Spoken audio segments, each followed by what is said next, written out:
Hi, welcome to Postscript. I'm Tom Downing. And I'm Christina Zeiters, and today we are covering episode 2 of season 1 of Miss Scarlet and the Duke for our All Miss Scarlet Summer. And if you've already watched this episode or future episodes, please email us your thoughts about the episode or questions that you might have at ps@witf.org, or you can message us on Facebook at witf.org or on Instagram at witf.org.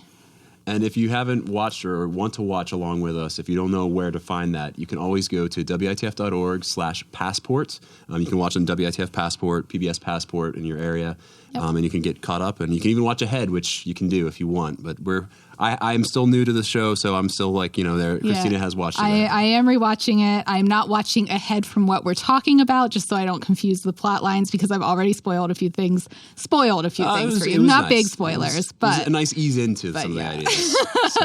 So I feel a little bit bad about that, but I'm just full of spoilers. So FYI, there will be spoilers in this episode. Just know that going into it, I'm going to blurt things out and ruin things for you. Yeah. In the best possible way. So shall we get started? Yeah, let's get started. So every episode seems to begin with a mood setting scene, and in this one was no different. We see Eliza. Well, we don't know it's Eliza. Someone is trying to jimmy a lock. Picking a lock, and when she gets inside of the room, she pulls her cloak down, and yes, it's Eliza. She then has to pick a lock. She goes into an office. Yeah, it's an office that she breaks into. So we're very curious as viewers. She has to unlock the drawer in the office, in the desk, to open it up to find her money. She's stealing some money. Yeah, we're very curious. Except it's not really stealing. Well, we find out later. A little girl with a creepy doll. Oh my gosh! Eliza, just for a minute. Eliza's pulling out the bag of money, and then she looks up and there's this girl with a creepy doll. Yeah, right there. It's such a creepy doll. Anyways, she says, "Listen, if you don't share some of that money with me, I'm gonna scream. And Eliza's like, no, your father owes me money for a job I did for him. And this is my money. We find that This makes sense now. And the girl just stands there. And just give me the money or I'll scream. So Eliza gives her the money, and then she screams anyway. Which, Eliza bolts out through the back door. She flees. Yes. Oh, my goodness. Oh, my gosh. So both the father and the daughter are both crooked. Yeah. Crooked cheats. Apple didn't fall far from the tree. No, not in this case. But after that, Eliza goes to visit Rupert to give him an update on his investment, the loan that he gave her. And Rupert introduces his dear friend, Mr. Morehouse, who is Dr. Morehouse. I'm sorry. I even have Dr. Morehouse in front of me. And Dr. Morehouse is like, oh, I've heard so much about this little business of yours, this little hobby. I wish I had a little hobby like that. What do you do to the criminals? Do you hit them with your purse? Yeah. This is the lady detective. Yeah, the lady detective. So Dr. Morehouse is kind of a condescending jerk. Yeah. But he seems to mean well. He's not mean to her. No. He's just minimizing her entire life's work. Whatever. This business she's trying to build. Yeah, calling her Rupert's little investment. Did you say he called her a little lady too? Lady detective, little investment, little hobby. Okay. And you mentioned the hit with your purse.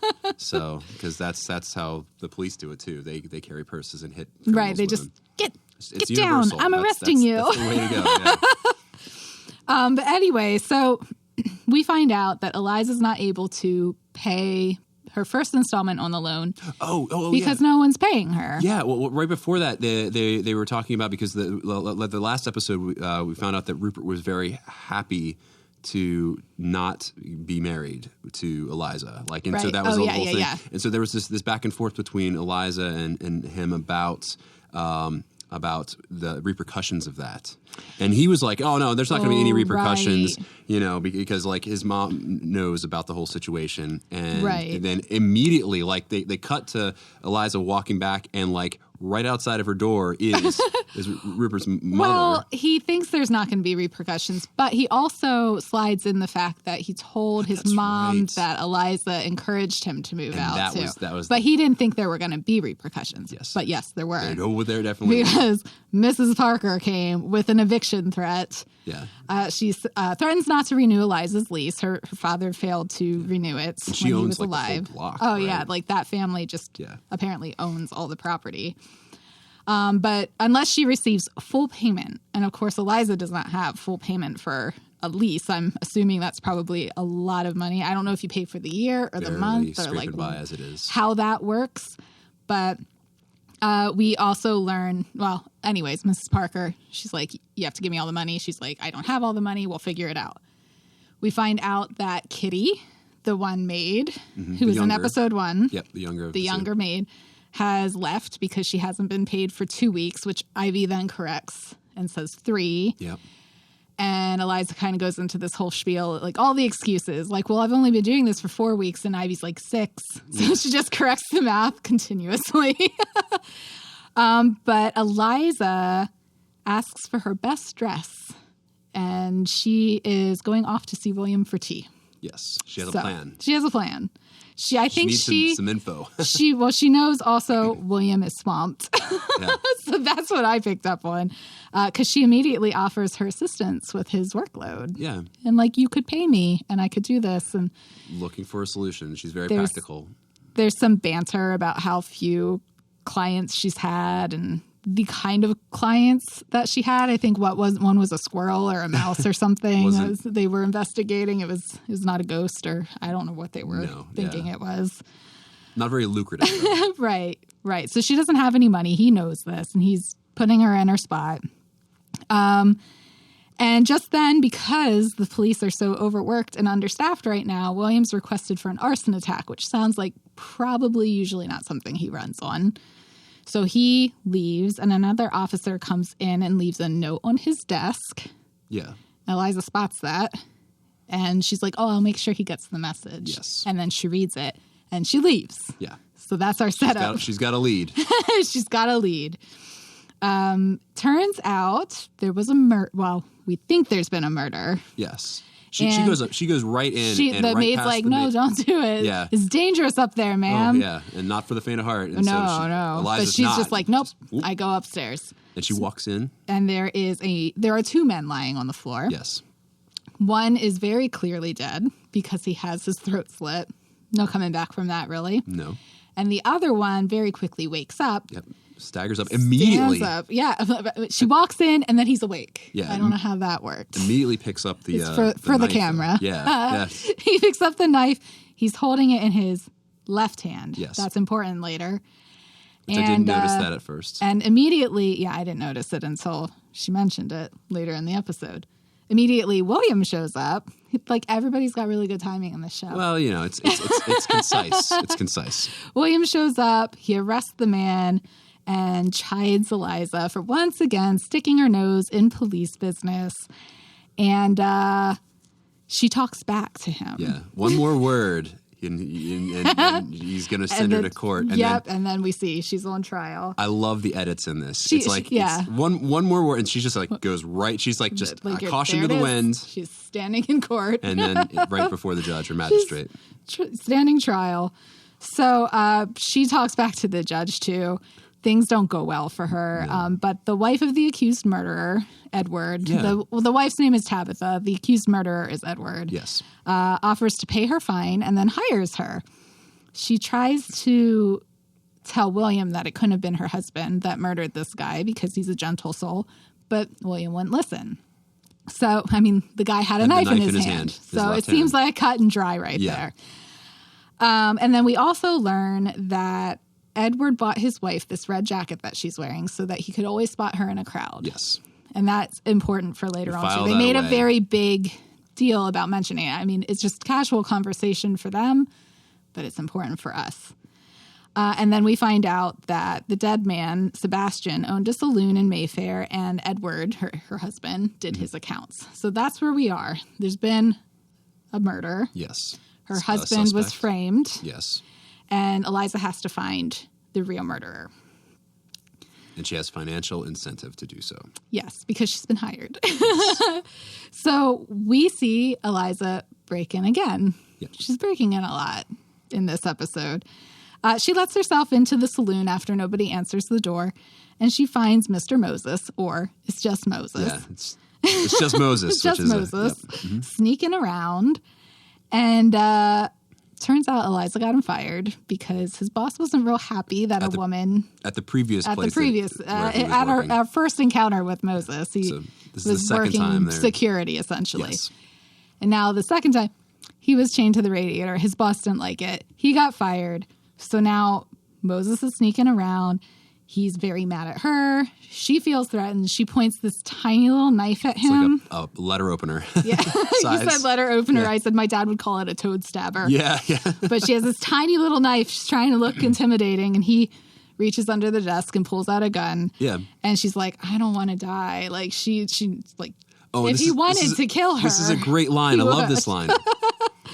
And he just smiles. Yeah. He says, I'm not going to kill you, Miss Scarlet. I'm going to hire you. And that was like, it was just it was again, one of these times where you're expecting it to go one way. Right. And then she thinks the end is near. Yes. And he's like, he smiles. I love, he just smiles. He's like, I'm going to hire you. Yes. I love it so much. Mm-hmm. So Eliza and Moses, they're sharing a drink, and he tells her about the snuff box that he's trying to get out of the safe. He gives her this whole story, says it belonged to his father.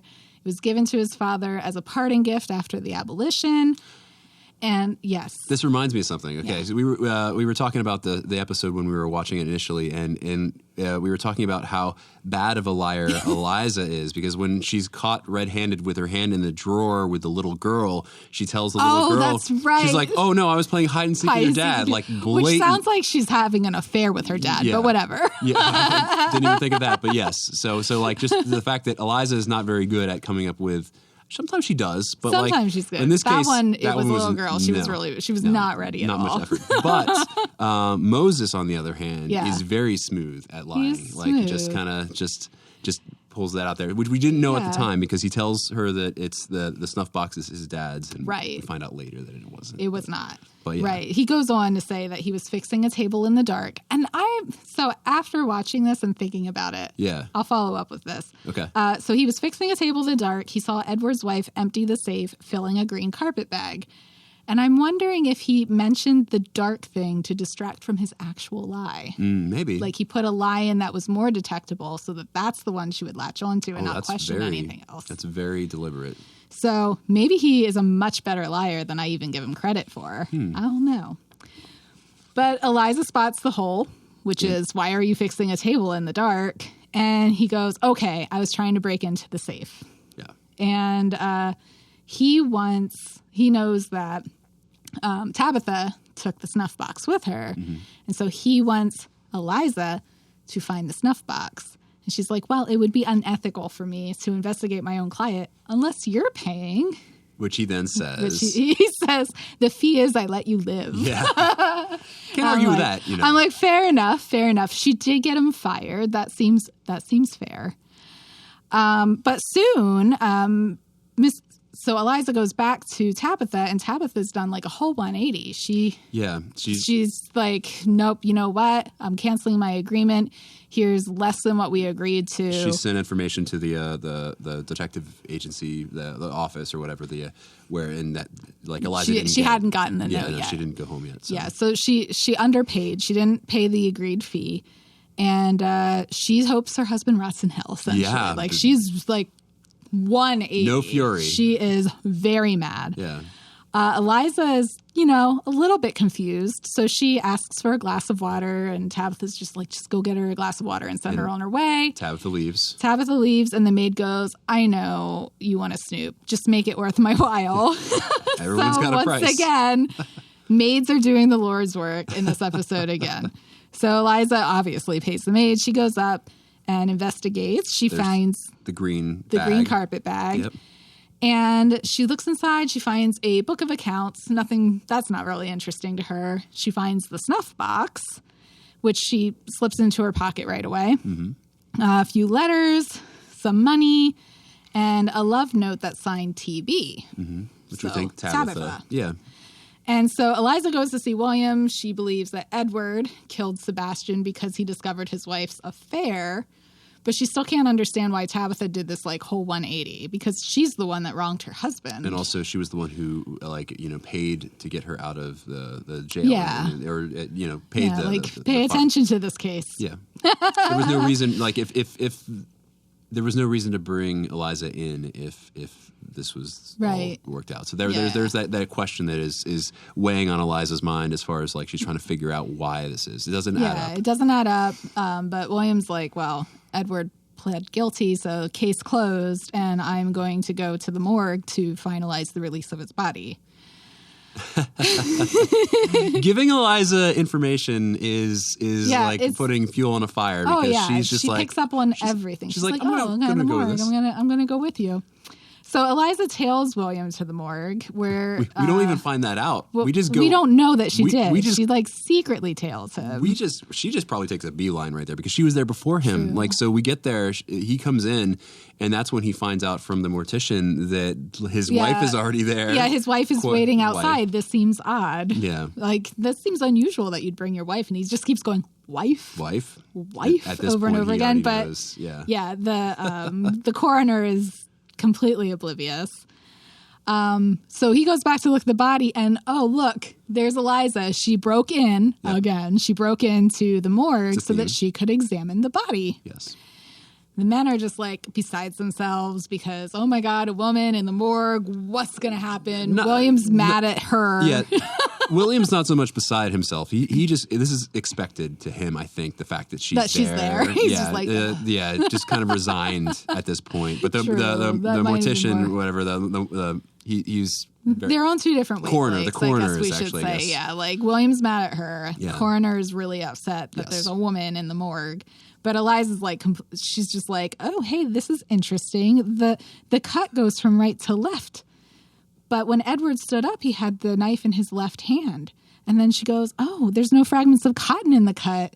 That means it wasn't a hurried attack. It wasn't a crime of passion. Eliza, she's constantly showing how competent she is. She is very, very, very good at what she's doing, what she wants to do. And like William should hire her. He should.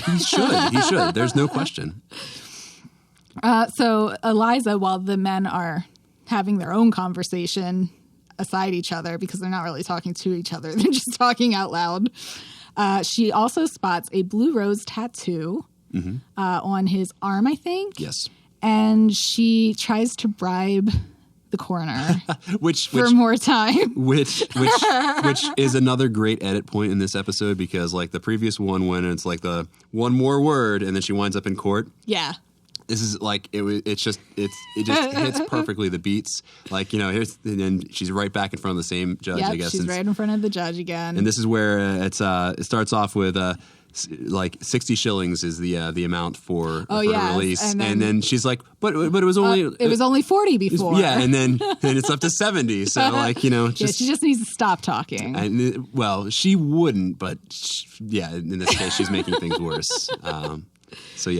So they William bails her out again. Yes, because he has connections. Right. He knows the judges and everything. Yeah. So he gets her out of trouble again.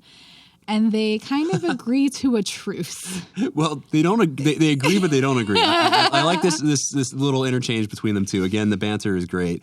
But like basically, like she says that she agrees to like kind of like let things kind of like not cause him much more trouble, and then he takes that as like, so you're letting go of the case, and she's like, no, that's not what we agreed to. Yeah, he, like, I didn't agree to that. And he just drives off in the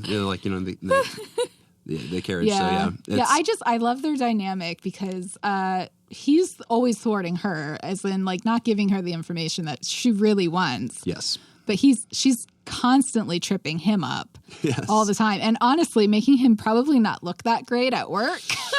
Yeah. Because there's always this woman that he has to go bail out of trouble or like chase down the police documents from. Yes. And like, it's a really fun dynamic. There's definitely some frustration level in this. Yeah, what kind of frustration?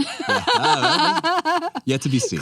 Yet to be seen. Clearly, they're setting something up. There's a lot of tension there. Right now, it's more like friendship-wise. Yes. So, yeah. So I think this is a good time to just take a quick break. Okay. And then when we come back, we'll get into the Blue Rose and the rest of the show. Welcome back. We are going to start talking about this blue rose that Eliza discovered on Sebastian's person.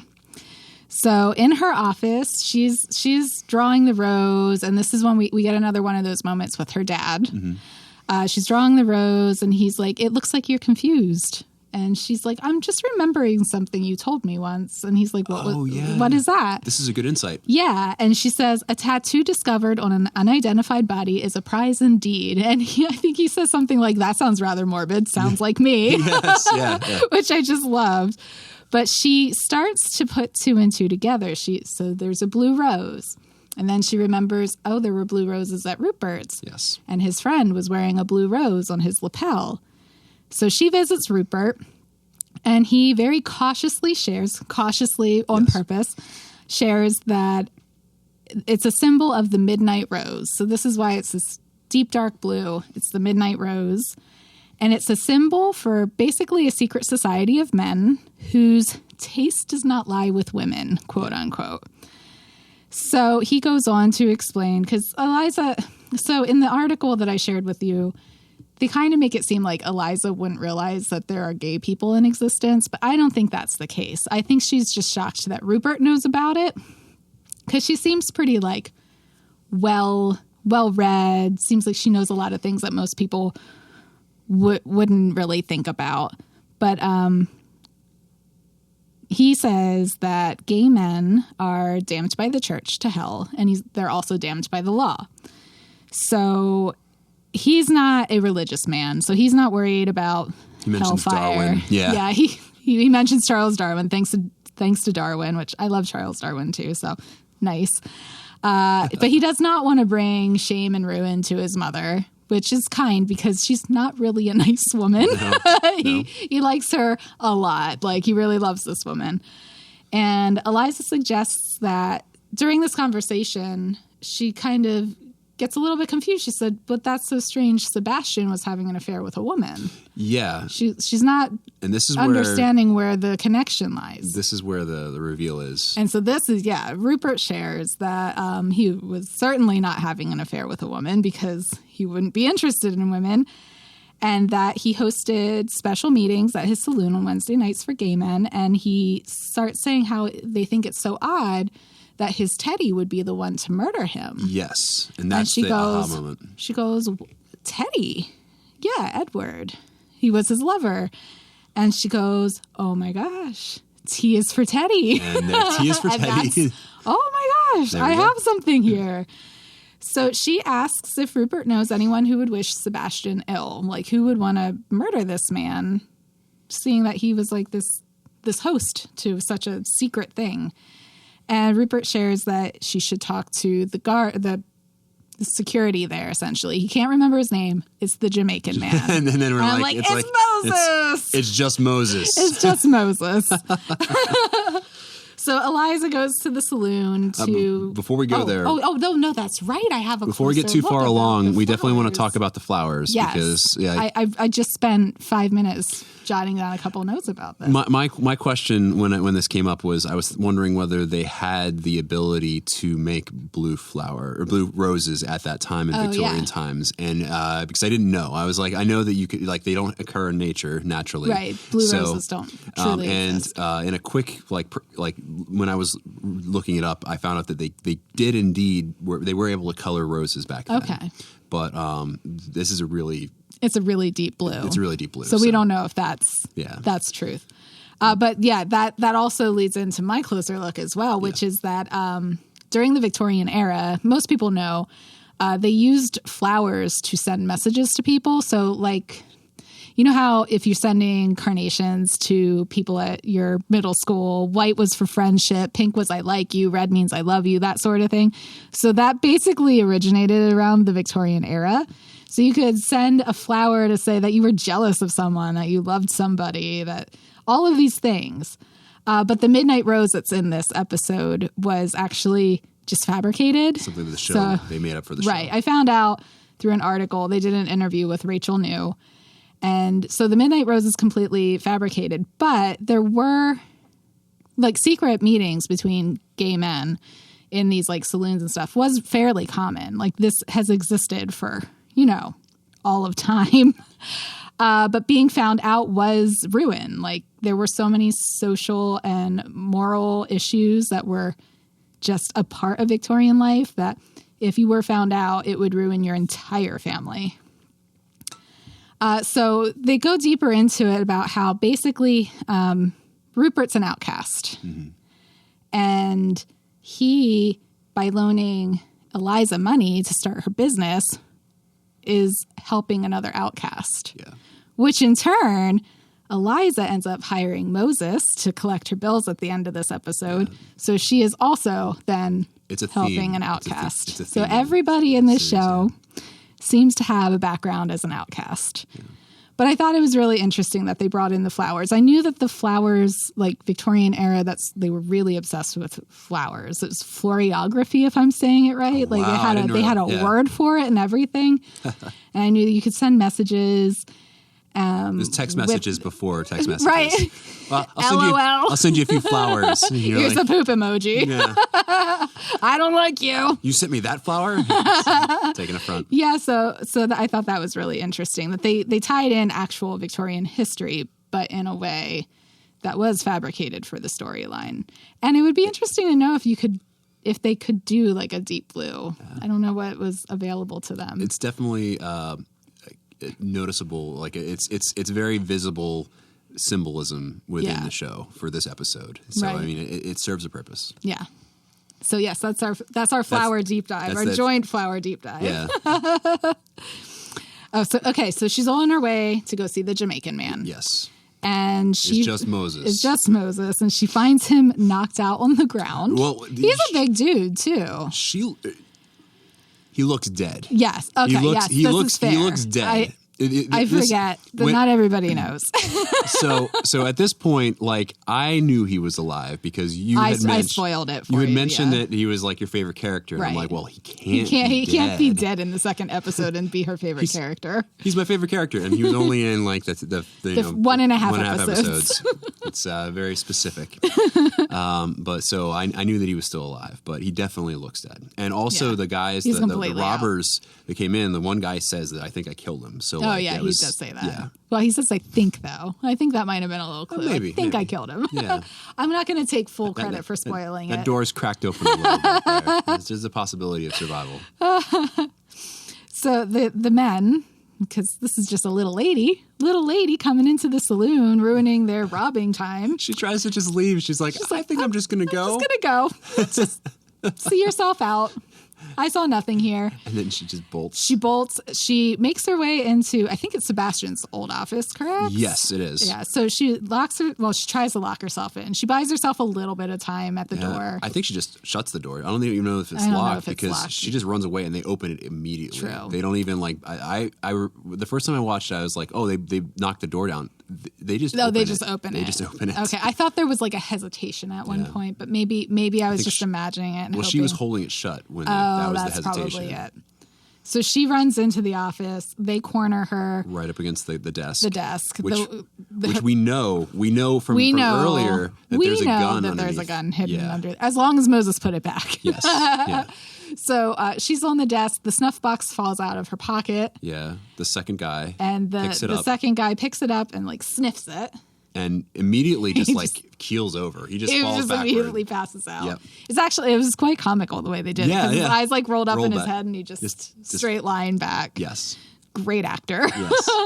And the guy that has her on the desk. He accuses her of being a witch. He says, witch. And I forgot all about it. My mind immediately goes to like Monty Python and the Holy Grail. Like, witch, she's a witch. Yes. How do you know? No. Yeah. It's her nose. It is a false nose. Yes, exactly. You put me in these clothes. Yeah. This isn't my real nose. So yeah, she's accused of witchcraft now too.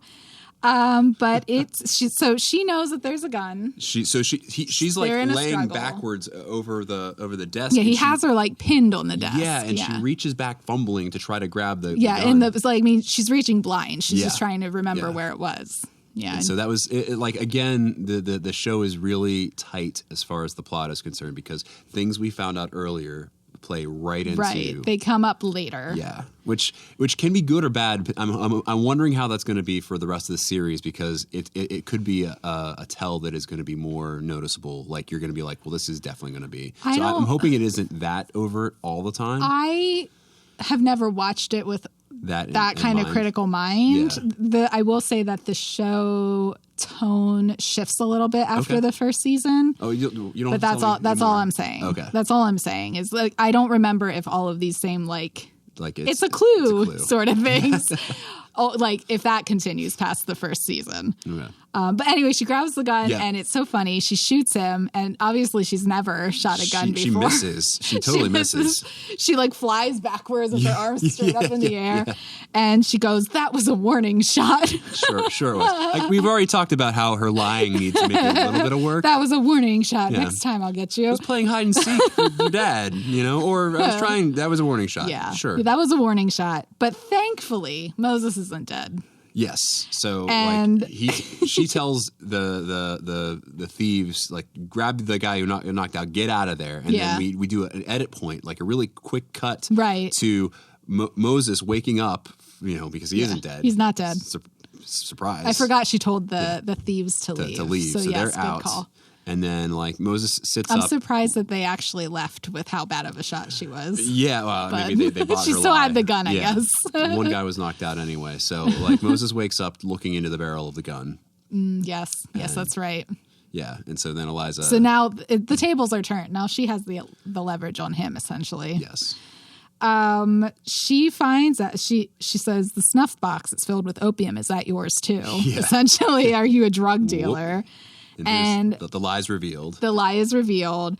The box was never his dad's. His dad, I think he said his dad was just a drunk that never left Jamaica or And something may have like that. died in a ditch somewhere in Jamaica. Yeah. So that was all fabricated. Right. He made everything up. He was never a slave. This was never a parting gift. He just wanted to steal the box to sell it for money because he lost his job. Yeah. And that's Eliza's fault. That's Eliza's bad. But in talking, Moses knows who supplied the opium. I mean, she's still holding the gun on him, so he has to talk. He does notice that her hand is shaky though. Yeah, so she he's doesn't want like- to use it. Yeah, it's not as much of a threat as much. But they find out that the creepy Dr. Morehouse, the guy with the goatee that was friends with Rupert. You think he's creepy. I think he's just condescending.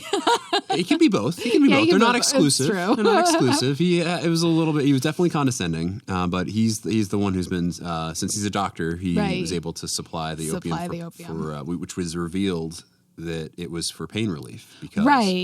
Because once she finds out that the doctor is the one that supplied the opium, she goes back to Rupert, and Rupert kind of brings them together. Yeah. And then leaves the room, which I thought was really nice of him. Rupert's a really good friend. Yeah.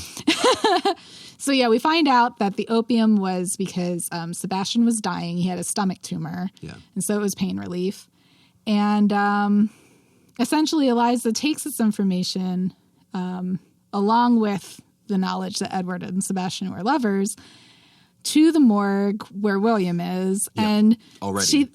she thinks that she's going to shock him with this. Like, oh my gosh, like Edward and Sebastian were lovers. Can you believe it? And he's just like, Not even okay. phased. Like if you saw what I saw, you would not be surprised by this, essentially. Yeah.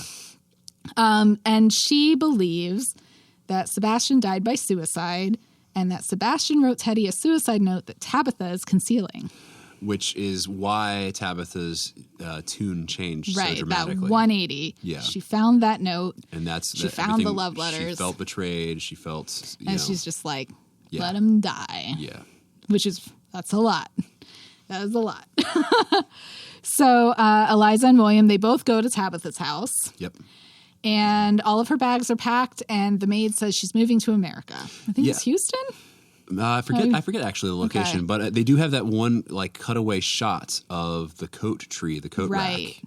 Right. And that was like the thing where the first time I watched the episode, we watch the episodes twice just to get, but once for fun and once for note taking. Yeah, exactly. But like I noticed that was the red coat that was given to her.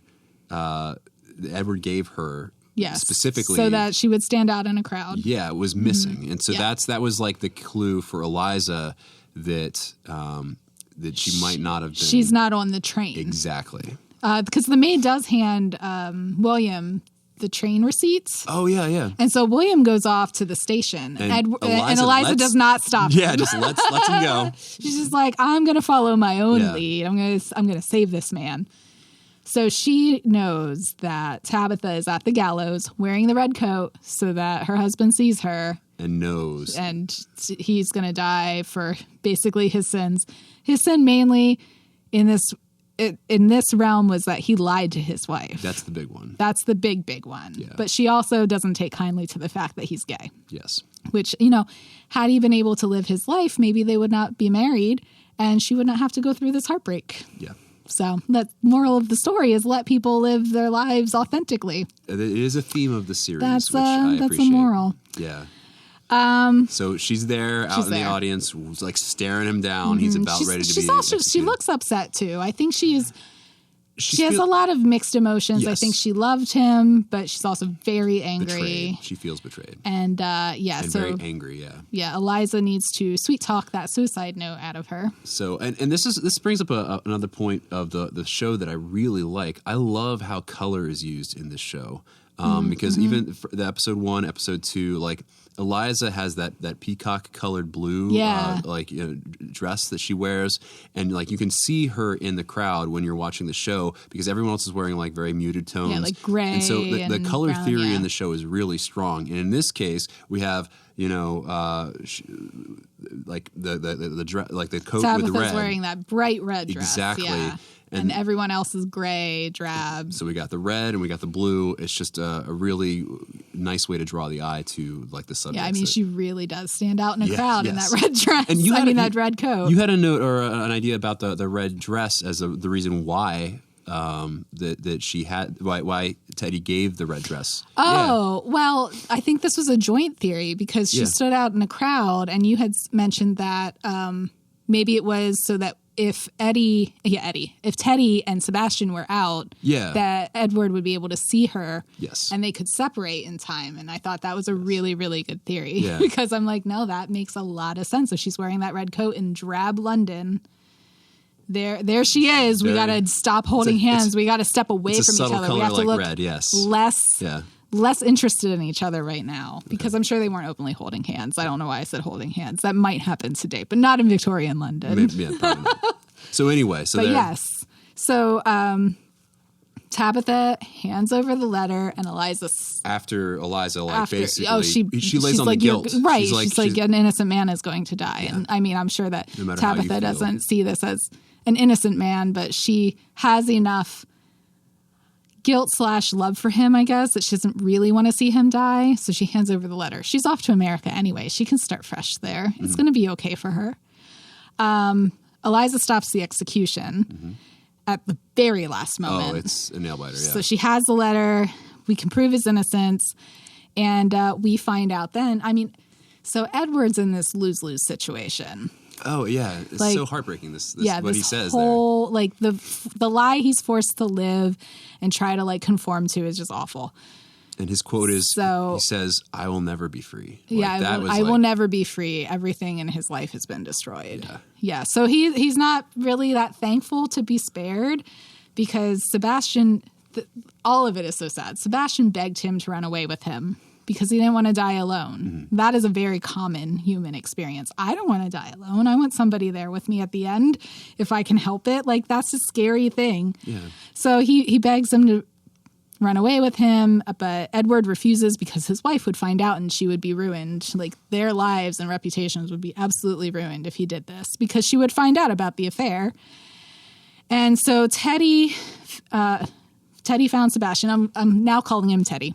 Yeah. Teddy found Sebastian the next morning in his drawing room with a knife to his own throat. About ready to commit suicide. Yes. And the suicide note was on the mantle.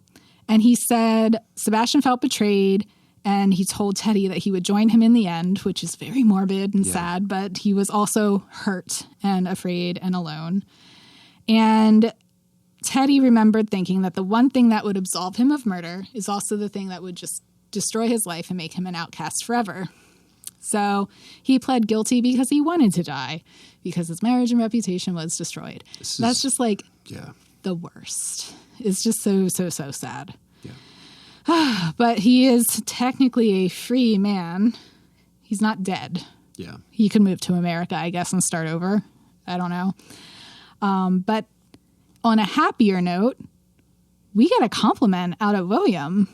He says, wow, that was really great work. Can I give you a compliment without you giving me a hard time about it, is how he basically phrased it. Yeah. And he's like, that was really good work, and your father would be proud. Yeah, and I was just like, William, like, I don't know why that moment didn't strike me the first time I watched it, but I was just like, that's so sweet. But then he also takes the moment to point out that Eliza knew Tabitha wasn't on that train. And then but Eliza, he was sent on a fool's errand to go Eliza to the train. let him go off anyway. Yeah. And Eliza basically says, listen, I needed this win more than you did. Yeah. Because she's trying to build her reputation. She's trying to prove that she can do this private detective work and get jobs. And she says, no one's more respected than you, William. And he says, tell that to my superiors. And she says, you can handle them. You can handle anyone. And then in like this really sultry voice, he goes, I cannot handle you. I'm just like, oh, William. There's a double meaning there. There we go. I cannot handle you. Oh, my God, William. We're not there yet, but we're heading that direction. It is called Miss Scarlet and the Duke. Inevitable, so, but we don't know. It's not just Miss Scarlet or the Duke. It's Miss Scarlet and the Duke. The Duke. But William asks her to stay out of trouble. LOL. Like, she's never going to do this. And he knows it. Like, he basically says it with a smirk, and she's just like, okay. Nudge, wink, wink. Yeah, wow. Oh, my gosh. But so this is a win for her. She got a compliment. William actually gave it to her. That's very nice. Back at home, though, Mrs. Parker is there. Oh, with her hair, she's ready and her hat to evict and her her stodgy outfit. Yeah, she's all like, she's ready to evict. She's always wearing black, right? She's I guess always because her wearing husband's probably. She's not a very uplifting individual. But she's there. She's stern. She reminds me of the lady from Matilda with the chokey. I don't know why I can't think of her name right now, but you know who I'm talking about, the headmaster. Yes. She's very stern, very scary. She's there for the least money. The Trunchbull? Miss Trunchbull. Yes. That's what it is. So there is some similarities. Yeah. Less muscular. Less muscular, but twice as stuffy. Yeah. So she's all ready to evict. She's like, oh, you're yeah, gonna she be out. knows. And when this happened, I was a little bit confused because Eliza seemed very calm.